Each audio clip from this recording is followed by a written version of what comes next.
आपल्या सोबत दादांच्या राष्ट्रवादी काँग्रेसचे सूरज चव्हाण प्रवक्ते सूरज चव्हाण आपल्या सोबत जोडले गेलेले आहेत। नमस्कार सूरजजी, स्वागत आहे तुमचं लोकशाही मराठीमध्ये। काय म्हणाल या भेटीवर, काय पहिली प्रतिक्रिया आहे?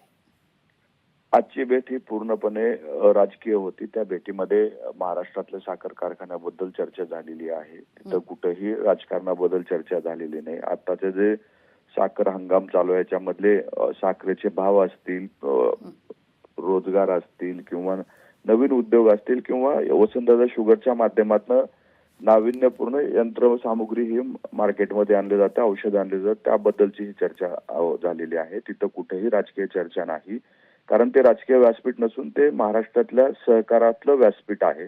त्या ठिकाणी सहकारावर पूर्णपणे चर्चा होते। त्याचे अध्यक्ष पवार साहेब असल्यामुळं जे जे लोक या सहकारामध्ये आहेत सर्व पक्षातले नेते त्या ठिकाणी येतात आणि त्यांची बैठक होत असते। त्यामुळे या बैठकीतून कुठलाही वेगळा अर्थ काढू नये अशी आपल्याला विनंती आहे।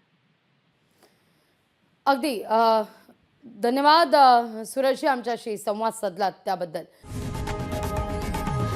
लोकशाही मराठी ऐका, पहा, जागरूक रहा।